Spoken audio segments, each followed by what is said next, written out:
Bienvenidos y bienvenidas al mundo del transporte.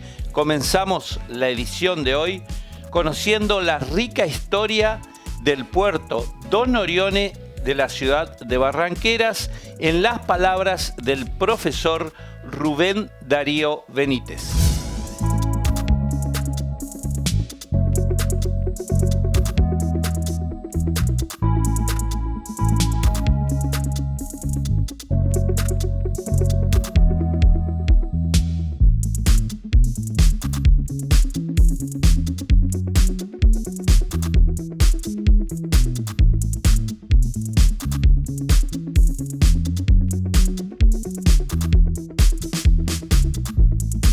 Profesor, bienvenido al programa nuevamente porque lo estuvimos entrevistando hace 2 semanas, 2 programas atrás.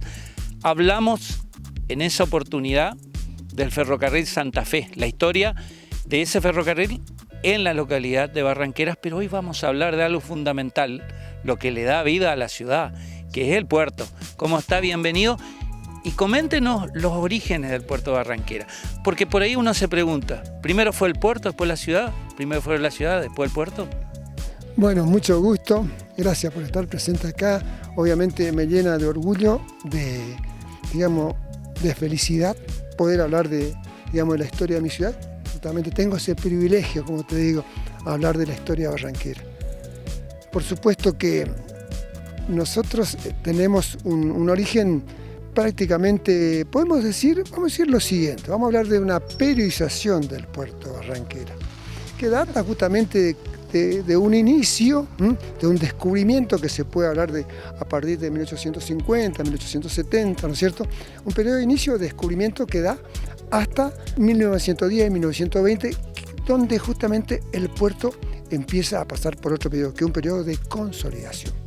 Ese periodo de consolidación también es fuertísimo, que empieza a consolidarse a partir del 2030, ¿no es cierto?, con el famoso cordón industrial, ¿no es cierto?, que donde justamente el cúmulo de empresas y de industria que se localizan en este puerto, conjuntamente con la localidad de Barranqueras, son el orgullo de la región, ¿no es cierto?, obviamente acompañada por todo un proceso, ¿no es cierto?, de movimiento de vapores, de barcos, con nodos de ferrocarril en ambos extremos, así que te imaginas todo este movimiento. Y hablamos de un periodo también que hay un impas después de los 70, digamos, en el sentido que la construcción del puente Chaco Corriente también nosotros no nos fue, digamos, beneficioso para Barranquera. Eso es mi punto de vista, ¿no es cierto? Se perdió ese auge, las empresas también no venían más como venían antes, no hubo mucha erradicación, digamos, de industria verdadera acá en Barranquera.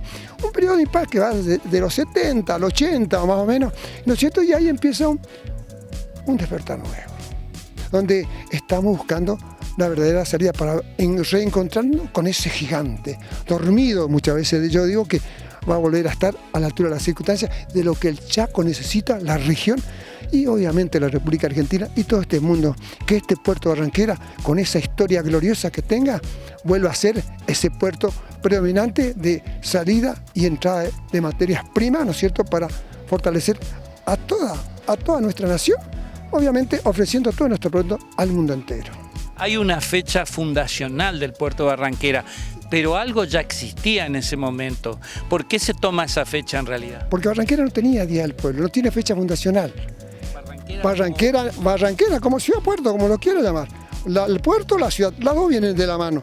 Pero ¿qué pasa? Teníamos que arrancar, teníamos que tener un día que nos identifique. No teníamos un día de la ciudad, un día del pueblo.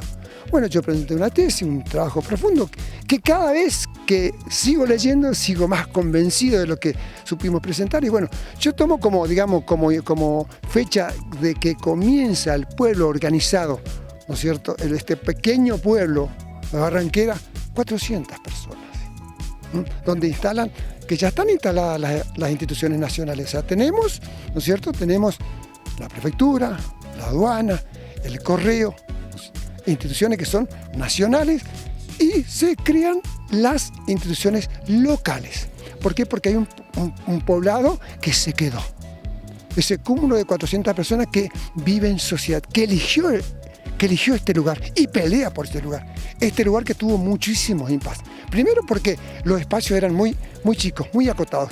Y por supuesto que las instituciones también eran celosas de los espacios, tenían que conseguir el permiso legal, y también los pobladores, ¿no es cierto? Entonces esa disputa, esa pelea generaba que no había mucho espacio.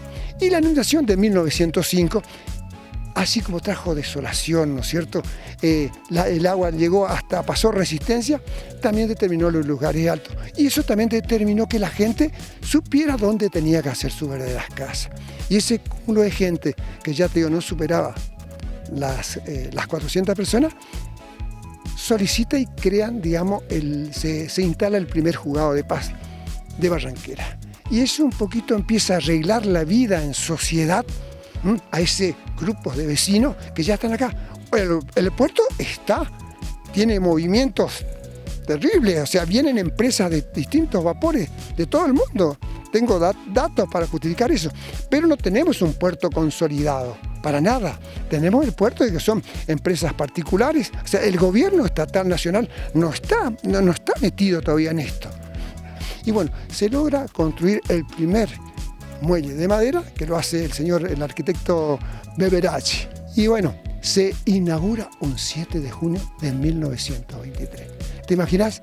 Una fecha donde no solamente es la consolidación del puerto de Barranquera, sino es la consolidación también como ciudad-puerto, donde las instituciones también es un agasajo a ello, a la aduana, a la prefectura, ¿cierto? Al correo, al juzgado, a la subcomisaría, pues ya teníamos estable, la biblioteca, o sea, esa vida ya que hay en sociedad acá, con el puerto ya fortalecido, que eso es muy importante. A partir del 23, digamos, ya hay una mirada nacional, hay un fortalecimiento justamente, que hay una mirada que a nosotros nos fortalece y que obviamente hace mucho más intensivo el movimiento de carga y descarga de barcos acá.